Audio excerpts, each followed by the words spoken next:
Hello, welcome to Alex Shares Knowledge. Thanks for checking out this video. The topic of my short video today is socialism and hierarchies.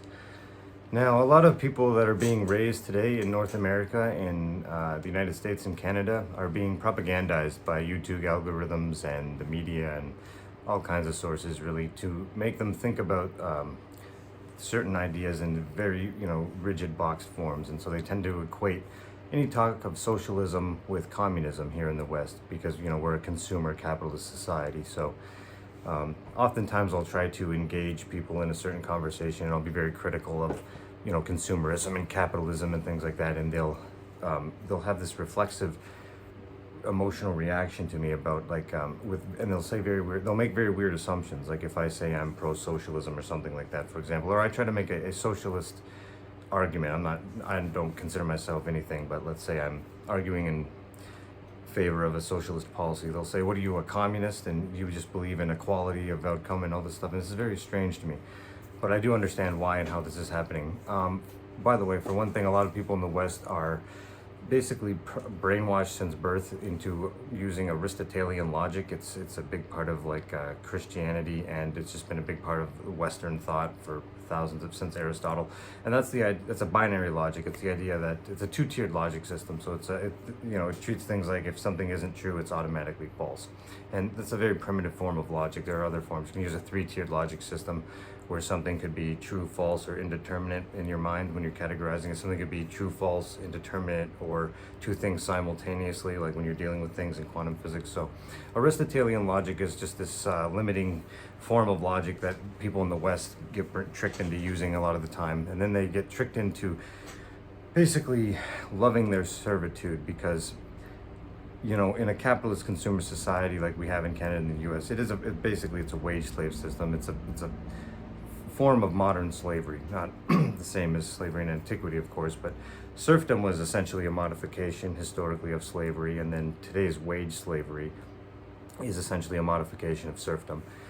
And most of us are stuck at the bottom of this, system that's getting worse, and the corporate billionaires are getting richer while we're all getting poorer, and consumer society eventually consumes itself. So I'm often, bringing up all these criticisms about consumer society, and people will freak out because they're just brainwashed into being very pro-capitalist, and that's funny. So one point I want to make is for a lot of Westerners, and I understand this very well, we're very because I'm definitely like this as a 100% Western European man. We have a psychology that's extremely relative to the rest of the world.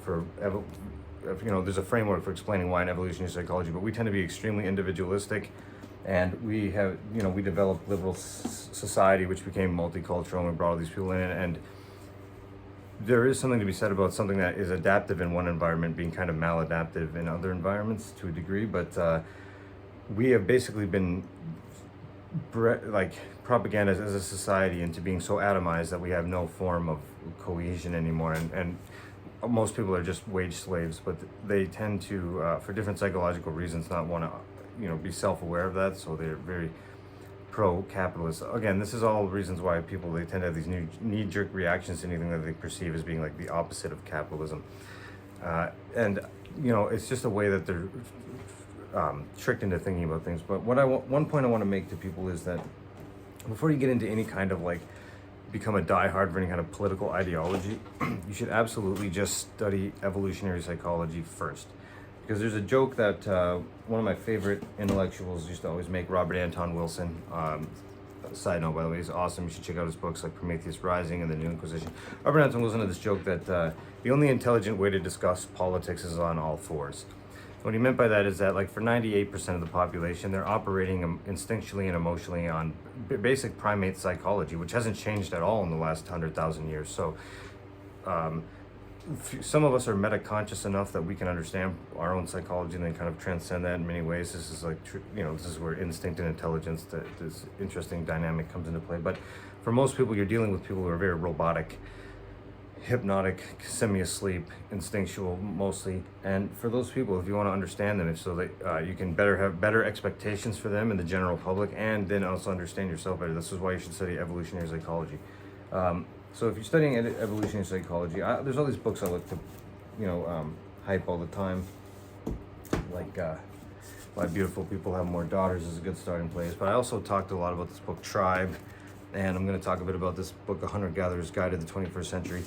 These are the types of books that you should read and you get an appreciation for why we have the type of psychology we have. So, for example, why people become jealous or something. A lot of big people who tend to be diehard defenders of capitalism usually frame like any criticism of it coming from people as jealousy or something like that. Well, jealousy is, you know, for people, maybe if they're coming from like a religious perspective, jealousy is just some vice inherent in man because God put it there. But that's, you know, primitive way of thinking. Really, jealousy is a part of primate psychology because it's part of group psychology. If you look at how monkeys respond in captivity when you give one monkey some, even just a little bit more than the other ones, their instinctual behaviors because they signal to the monkey that this is a problem for their long-term survival if one member of the tribe gets too far above the rest. Like literally our instincts like jealousy and envy, they're the product of a long history of evolution. So it's really important to kind of understand this. And if you do understand that, like for example, tribe, you'll understand this. We evolved as a tribe. We're a social species, and we're not meant to be 100% atomized. This is kind of a weird, extreme thing that's come out of liberalism because of modern technology and all this other stuff. But we have group psychology. So people in our background, we were always tribal. We've always been socialistic, and we've always been hierarchical. Those things have always gone together. Small tribes are always hierarchical, and they're based on merit. They have to be, but they're also based on people contributing to the tribe. So the biggest alpha male will have the most respect and status, but it's because he can hunt. But he also is expected to share everything he hunts with the tribe. And if he were to like hunt a big deer and then hoard that deer all for himself and not share the meat with everyone else, they'd either banish him or kill him pretty quickly because it's a team sport. Like you could Robert Sapolsky has all of his behavioral biology lectures on YouTube from Stanford for free. If you watch some of those, it talks about like even biological life from the beginning and why it's like why we are fundamentally like a cooperative team species. It's a survival thing from a pure biological point of view. So there's no such thing as like an alpha male or a super successful person in a tribe that's like extremely wealthy relative to everyone else who doesn't share. That's just absolutely not part of like the mind.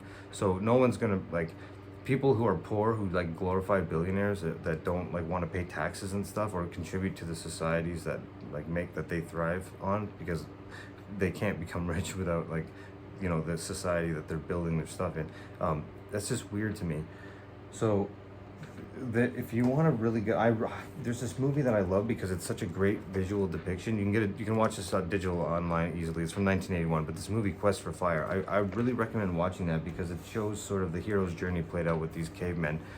But it everything is about our early life is it's scientifically accurate, and it's like portrayed in this movie perfectly, and you definitely get a sense of like hierarchy and these things that exist. So my whole point here is that like people in the West are like now brainwashed into thinking that socialism means communism or Marxism or something like that, and it doesn't. And it just means the idea that you know people don't starve to death because they like for whatever reason, even if they're lazy, if they're part of a tribe.